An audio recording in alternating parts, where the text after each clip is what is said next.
Mari kita berdoa. Bapa, di dalam nama Tuhan Yesus,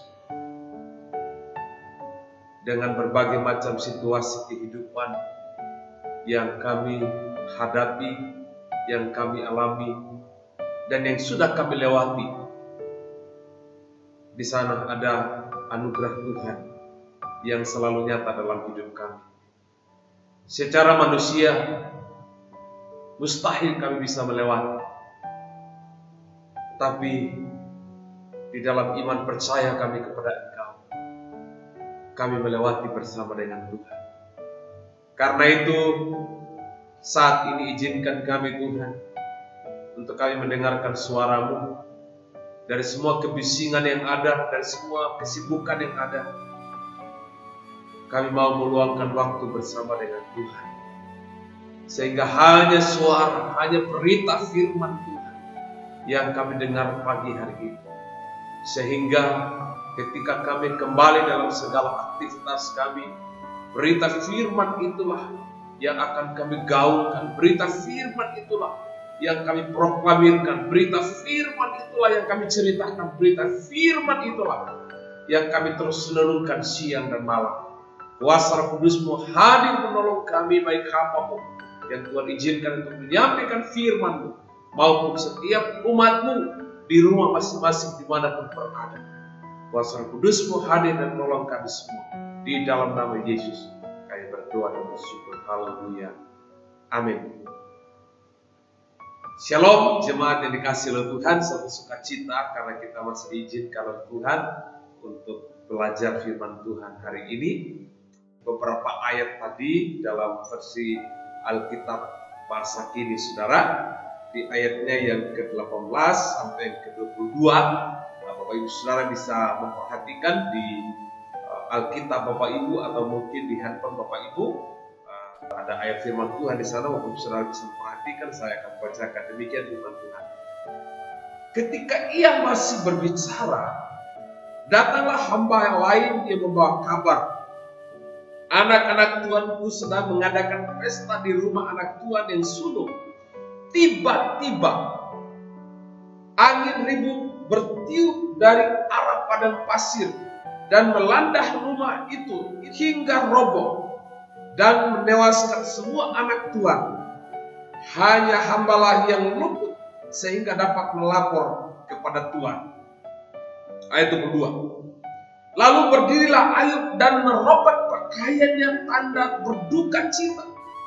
Ia mencukur kepalanya lalu sujud. Ayat 21.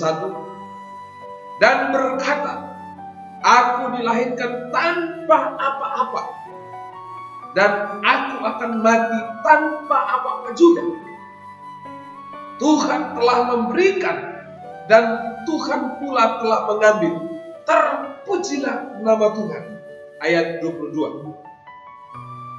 Jadi meskipun Ayub mengalami segala musibah itu, ia tidak berbuat dosa dan tidak mempersalahkan Allah. Bapak Ibu Saudara dikasihi oleh Tuhan, pagi hari ini mari kita akan belajar bersama-sama dari firman Tuhan. Saya memberikan tema atau judul, yaitu memahami iman Kristen secara benar dalam situasi kehidupan yang kita alami. Memahami iman secara benar dalam menghadapi situasi kehidupan yang kita alami. Bapak Ibu Saudara dikasihi oleh Tuhan, ada banyak pemahaman-pemahaman yang muncul tentang iman saudara. Ada yang mengatakan kalau percaya kepada Yesus atau kalau beriman kepada Yesus berarti masalahmu beres. Ada yang mengatakan kalau engkau percaya kepada Yesus, maka engkau akan sembuh. Engkau percaya kepada Yesus, utangmu sudah selesai. Kalau percaya kepada Yesus, masalahmu akan selesai. Bapak Ibu Saudara dikasihi oleh Tuhan, saya kira pemahaman-pemahaman ini saudara itu sering muncul ya di sekitar kita, atau mungkin barangkali di setiap kita ada yang memahami bahwa kalau saya percaya Yesus, maka semuanya beres, saudara. Saya kira tidak segampang itu, saudara kasih Tuhan. Memang saudara, kalau kita percaya kepada Kristus, maka utang dari sisi dosa saudara itu diberaskan. Tapi kalau saudara berutang di bank, saudara berutang kepada orang, saudara harus melunasi. Karena itu bagian dari tanggung jawab saudara, gitu ya. Karena saudara ada sudah buat ikatan di sana. Lalu kemudian saudara, kalau ada yang mengatakan kalau saudara percaya kepada Kristus, saudara akan sembuh. Ya bisa-bisa saja saudara kalau Tuhan izinkan. Tapi kalau bagaimana kalau ketika saudara berdoa, saudara akan sembuh-sembuh. Lalu kemudian mengatakan bahwa itu iman yang salah, saudara. Saya kira keliru juga. Tapi Bapak Ibu Saudara, pagi hari ini sekali lagi saya coba mengajak saudara pagi itu kita berkonsentrasi dari kisah Ayub ini, karena ini menarik sekali saudara. Mungkin saudara sudah mendengar kisah ini, tapi coba kita mereview kembali, coba kita merenungkan kembali tentang kehidupan Ayub saudara. Apalagi sekarang dari zaman milenial saudara, itu zaman serba instan, serba canggih saudara. Kadang-kala membuat orang lupa Tuhan saudara. Doanya sudah mulai berkurang, baca firman sudah mulai berkurang. Sehingga saya lagi memikirkan saudara, tiba-tiba di bulan Maret kita dilanda virus saudara. Saya lagi memikirkan saudara, kok kenapa sampai ya virus itu mengancam segala aspek kehidupan saudara, termasuk Anda dan saya, sehingga kita harus ibadah di rumah dan tidak ibadah di gereja lagi. Bapak Ibu Saudara kasih Tuhan, menarik sekali sini saudara. Coba kita merenungkan, mungkinkah ada maksud Tuhan di sana? Atau mungkinkah ada banyak orang yang sudah mulai lupa Tuhan saudara? Mungkinkah ada banyak orang yang sudah tidak pikirkan Tuhan lagi, yang sudah tidak dekat dengan Tuhan lagi, yang sudah. Nah pagi hari ini saudara kasih Tuhan, dari beberapa ayat ini coba kita merenungkan saudara, bahwa Tuhan sedang mengoreksi kehidupan kita. Sejauh mana iman kita yang benar di hadapan Tuhan? Sejauh mana kita memahami iman yang benar yang sesungguhnya? Maka pelajaran yang pertama saudara, kita perhatikan di sana bahwa kerohanian yang baik tidak menjamin kita untuk luput dari ujian. Sekali lagi saudara, pelajaran yang pertama bahwa kerohanian yang baik tidak menjamin kita untuk luput dari ujian hidup kita. Saudara, apa yang kurang dengan Ayub saudara? Kalau saudara perhatikan di sana ayat yang pertama, ayat yang kedua itu menjelaskan di sana bahwa ada seorang laki-laki, ada seorang bapak yang tinggal di tanah Uzza. Saudara, dia saleh, dia jujur, dia takut akan Tuhan, dia menjauh kejahatan. Wah, saya kira ini pola kehidupan yang betul-betul punya kehidupan yang baik, saudara. Di mata Tuhan, bahkan Alkitab mencatat Ayub tidak berbuat dosa. Ayub tidak menyalahkan Tuhan. Sekali lagi garis bawahi saudara kasih oleh Tuhan bahwa apa yang kurang dengan Ayub? Dia hidup saleh, hidup benar, hidup jujur, takut akan Tuhan, dia mengutamakan Tuhan, dia mempersembahkan korban kepada Tuhan, dia menjauh kejahatan walaupun orang di sekitar mungkin jahat saudara, tapi dia menjauh kejahatan itu. Bahkan saudara perhatikan materi atau harta yang dimiliki itu luar biasa banyak saudara. Harta benda yang dia punya, anak-anak yang dia punya, ada cantik-cantik, ada ganteng-ganteng anaknya saudara. Tapi saudara perhatikan di ayat 8, itu menarik sekali di sana, bahwa sepertinya saudara itu ada kesepakatan antara, ya saudara perhatikan di sana, ada kesepakatan antara Allah dengan iblis. Jadi seperti saudara lagi bercakap-cakap, gitu ya. Iblis datang kepada Allah lalu kemudian ya meminta kepada Allah sama pingin ganggu Ayub dan seterusnya, saudara. Lalu kemudian Tuhan berkata, boleh saja kau ganggu dia, boleh saja kau ambil apapun yang dia punya, asalkan jangan nyawanya. Wah, saudara perhatikan di sana, ini titik poinnya di sini, saudara. Bahwa sebenarnya kalau sudah perhatikan di sana bahwa orang yang punya kehidupan rohani yang baik, orang yang beriman kepada Kristus, orang yang percaya kepada Kristus, maka dia akan melewati tahap-tahap kehidupan. Dia akan melewati ujian-ujian dalam kehidupan dia. Maka hal yang pertama yang saudara saya perlukan adalah jangan pernah berpikir bahwa ketika saya rajin ke gereja, ketika saya rajin berdoa, ketika saya rajin baca firman Tuhan, barangkali doa puasa dan seterusnya, sudah berbuat baik dan sebagainya, jangan pernah berpikir bahwa saya akan luput dari ujian. Tidak. Saudara akan semakin diuji. Saudara hari ini mungkin saudara setia kepada Tuhan, besok akan diuji apa kita masih setia kepada Tuhan. Hari ini mungkin kita rajin baca Alkitab, hari ini mungkin kita tekun, hari ini mungkin kita memberi, hari ini mungkin kita berkorban. Besok pun saudara kita akan diuji oleh Tuhan. Jadi setiap masalah dalam kehidupan kita diuji oleh Tuhan. Sejauh mana pemahaman kita yang benar tentang iman yang benar di dalam Tuhan. Itu yang pertama, saudara. Saudara, ada banyak orang Kristen yang saya jumpai, prihatin sekali, saudara. Hanya karena sesuap nasi, hanya karena jabatan, hanya karena perkawinan, hanya karena faktor-faktor yang lain, saudara. Itu sampai harus meninggalkan iman kepada Kristus. Sampai mereka harus korbankan iman, saudara.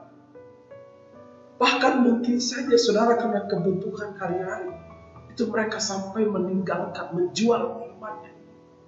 Kok begitu murahnya, ya, begitu dangkalnya pemahaman mereka tentang Kristus, ya. Tapi saya percaya jemaat Tuhan yang hadir hari ini, jemaat Tuhan yang lagi menyaksikan, lagi mendengarkan firman hari ini, jangan pernah lepaskan iman kita. Amin. Apalagi dengan situasi sekarang, saudara, kita ada di akhir zaman. Alkitab mencatat bahwa di dalam Lukas pasal yang ke-21 itu jelas sekali di akhir zaman ada gempa bumi, ya, ada penyakit sampar. Saudara, akibat dari penyakit sampar atau akibat dari virus, saudara, itu penderitaan. Dan Alkitab mencatat ada banyak penderitaan, kelaparan di mana-mana, kesulitan di mana-mana. Dan itu penggenapan Alkitab, saudara. Walaupun tidak secara langsung, tidak secara nyata dijelaskan bahwa ada virus corona, tapi paling tidak, saudara, ini semua gambaran bahwa sesungguhnya, saudara, kita ada di akhir zaman. Dan kita harus ingat, kita harus tanamkan dalam diri bahwa tempat kita bukan di bumi. Tujuan hidup kita bukan di bumi, tapi tujuan hidup kita kepada kekekalan. Berarti, saudara, jangan pernah berpikir untuk meninggalkan imanmu. Walaupun ada banyak ujian, banyak tantangan, banyak pergumulan yang kita hadapi, tapi imanmu kepada Kristus itu harus terus menerus. Karena dengan iman kepada Kristus yang benar, itu akan membawa kita kepada kekekalan. Saudara, yang kedua menariknya di sini, pelajaran apa yang kita perlu renungkan adalah bahwa kita tidak punya hak untuk menahan sesuatu. Anak-anaknya, saudara, itu sedang bikin, kalau boleh konteks sekarang, saudara. Bahkan saudara perhatikan, kalau saudara baca di pasal yang pertama, saudara, ayat yang pertama dan seterusnya, itu Alkitab mencatat bahwa Ayub sering mempersembahkan korban kepada Allah, baik untuk dirinya maupun untuk anak-anaknya, supaya jangan sampai anaknya itu berbuat dosa, saudara. Dengan kata lain, saudara kasih Tuhan, bahwa Ayub begitu peduli, Ayub begitu luar biasa memperhatikan keluarganya. Tapi saudara kasih Tuhan, dalam situasi yang demikian, mungkin saudara ada dalam sukacita, happy, baik-baik saja. Tiba-tiba putih beliau datang, angin datang, saudara. Wah, semua harta benda habis, saudara.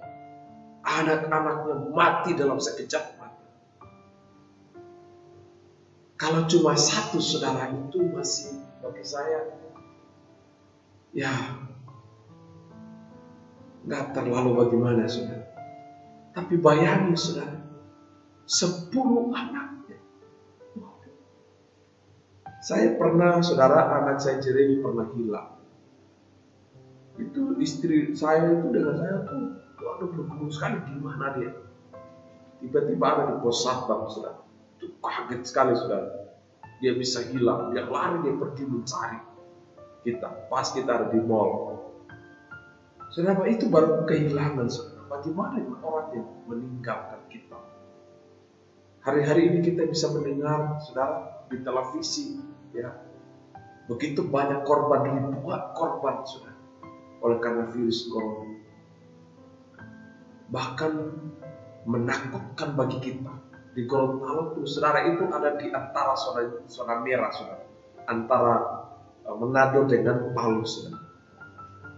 Dan saya mendapat informasi dari Dinas Kesehatan, saudara, bahwa itu sudah banyak kasus di sana.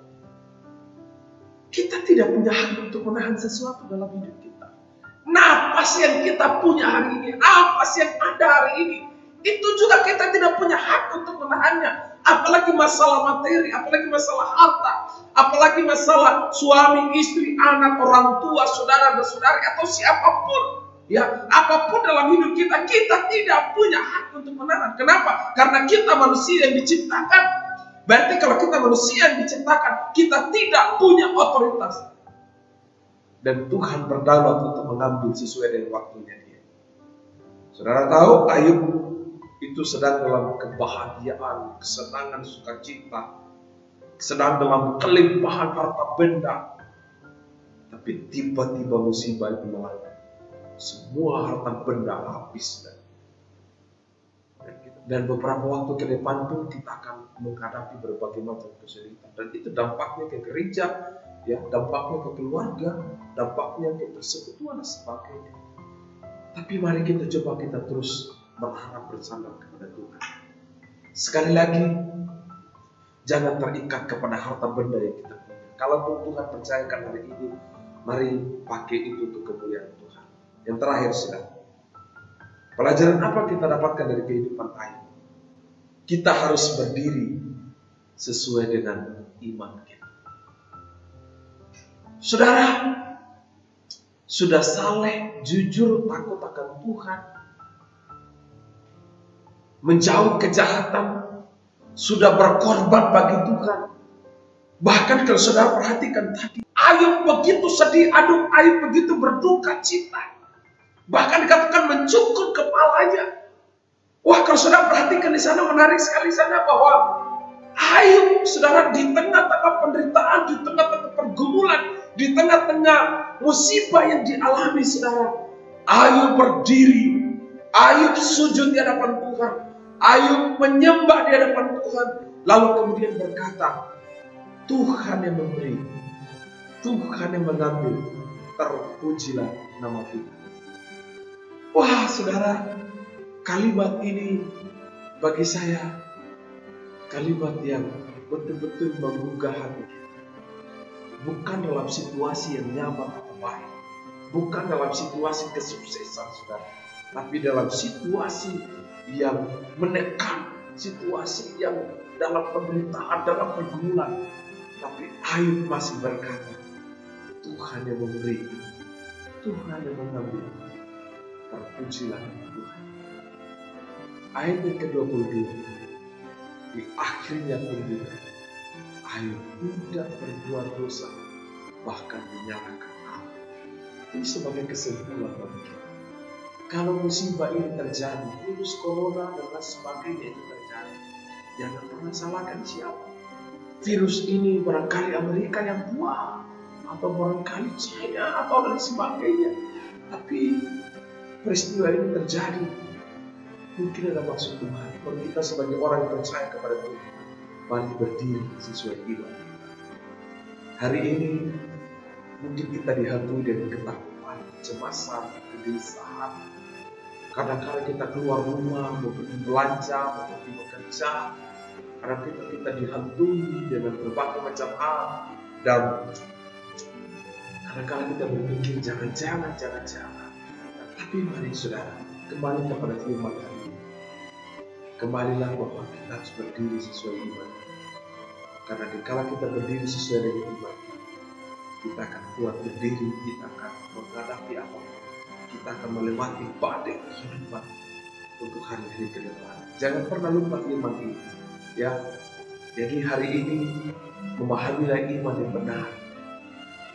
Dan ketika ada ujian yang datang, pelajar melihat bahwa Tuhan sedang bekerja dalam kehidupan kita. Tuhan akan menolong dan menguatkan setiap kita. Tuhan memberkati. Mari kita berdoa. Bapa, terima kasih kami bersyukur buat firman-Mu pagi hari ini. Biarlah firman-Mu meneguhkan menolong kami, memberkati semua jemaat-Mu pribadi dan pribadi dimanapun mereka berada saat ini. Ada yang sakit, Tuhan sembuhkan, pulihkan mereka. Ada yang ragu, ada yang bimbang, ada yang takut, ada yang cemas. Hamba berdoa dalam nama Yesus, Tuhan rawat mereka dengan kasih. Pemulihan terjadi, kekuatan iman terjadi. Kami memproklamirkan iman kami. Kami berdiri sesuai iman kami. Di tengah badai, di tengah pergumulan, kami bersama dengan Tuhan. Engkau Immanuel, Allah yang menyertai kehidupan kami. Terpuji nama Tuhan dan terakhir kami tanamkan firman-Mu di dalam hati kami. Dalam nama Yesus, Juru Selamat kami hidup kami berdua. Haleluya. Amin.